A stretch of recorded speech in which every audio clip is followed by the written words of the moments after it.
पिछले साल की तरह इस साल भी मैं निकला संत तुकाराम महाराज और संत ज्ञानेश्वर महाराज की पवित्र पालकी के दर्शन के लिए। ये सिर्फ एक उत्सव नहीं, ये उत्सव है करोड़ों भक्तों के विश्वास का। ये उत्सव है भक्ति और भगवान के मिलन का।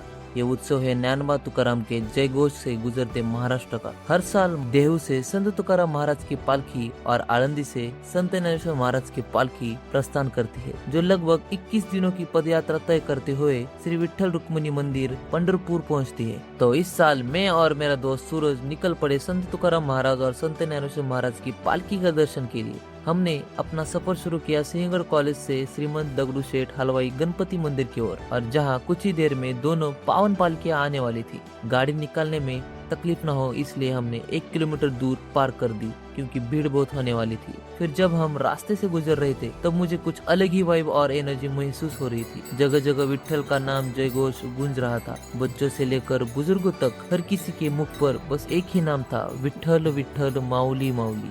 बाद में हम दगड़ू शेठ मंदिर के पास पहुंचे, जहां हजारों भक्त पहले से ही पालकी का इंतजार कर रहे थे। सांस लेने तक की भी जगह नहीं थी दोस्तों।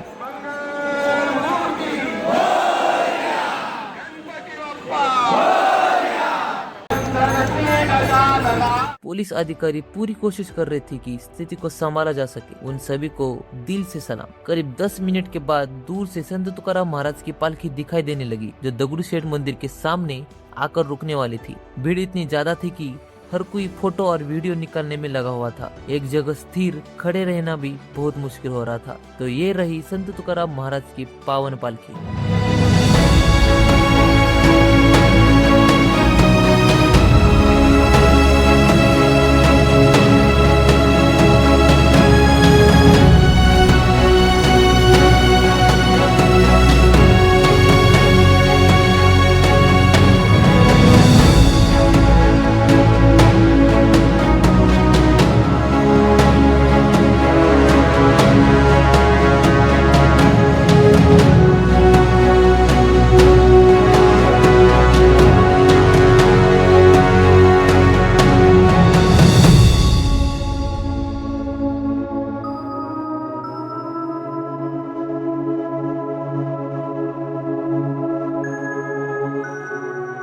पालकी के दर्शन के लिए लोग पागलों की तरह दौड़ रहे थे। कई भक्त रास्ते में गिर भी रहे थे। इतनी भीड़ में सभी को संभलना बहुत मुश्किल हो रहा था। मैंने भी माऊली के दर्शन लिए और पालकी वीडियो कॉल पर मैंने अपनी माँ को और भैया को भी दिखाई। ये भक्त लगभग 250 किलोमीटर का सफर पुणे से पंढरपुर तक पैदल तय करते हैं। इन्हीं वारकरियों की सेवा के लिए यहाँ कई भक्त भोजन कराते हैं।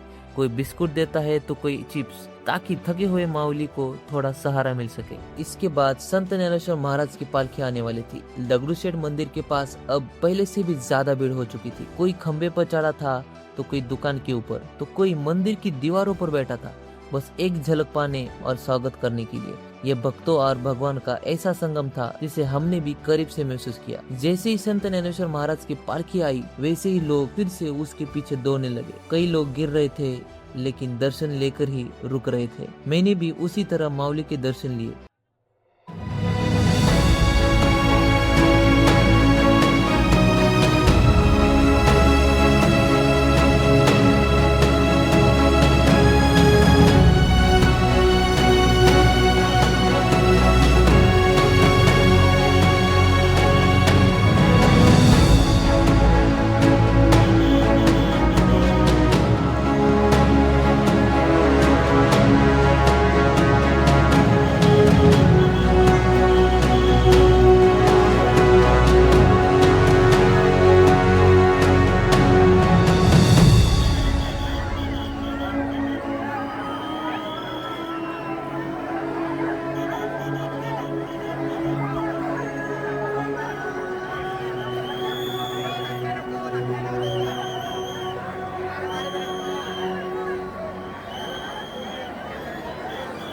लेकिन वरिष्ठ नागरिकों और ज्यादा उम्र के लोगों के लिए यह काफी जोखिम भरा हो सकता है। मैंने एक एम्बुलेंस को भी एक भक्त को ले जाते हुए देखा। शायद मेडिकल इमरजेंसी की वजह से ये भीड़ के कारण ही हुआ था। इसलिए जब भी ऐसी भीड़ में जाए तो सुरक्षित रहे और सतर्क रहे। इस यात्रा में कोई छोटा बड़ा नहीं होता, सब एक ही पहचान से जाने जाते हैं, वारकरी। और इस वारी की सबसे सुंदर परंपरा यह है कि यहाँ हर एक वारकरी को प्रेम से माऊली कहकर पुकारा जाता है, क्योंकि वारी हमें सिखाती है कि हर जीव में विट्ठल का अंश है और हर भक्त सम्मान के योग्य है। तो अब 10 जुलाई को पालखियां पुणे में विश्राम के लिए रुकी हुई है और कल 11 जुलाई की सुबह वे अपने अगले सफर के लिए निकलने वाली है। मैंने देखा चारों तरफ ताल मृदंग की गूंज, ज्ञानबा तुकाराम और विट्ठल विट्ठल के जय घोष और लाखों श्रद्धालु की अटूट आस्था। उस पल ऐसा लगा मानो पूरा महाराष्ट्र एक ही नाम में खो गया हो, विट्ठल। आंखों में भक्ति, होठों पर नाम और दिल में बस एक ही भावना, माऊली माऊली। यही है महाराष्ट्र की आत्मा। वारी सिर्फ एक यात्रा नहीं, बल्कि भक्ति, सेवा, प्रेम और मानवता का जीवंत उत्सव है। ज्ञानबा तुकाराम, पुंडलिक वरदा हरि विठ्ठल, श्री ज्ञानदेव तुकाराम। मिलते हैं अगली वीडियो में, तब तक के लिए बाय बाय।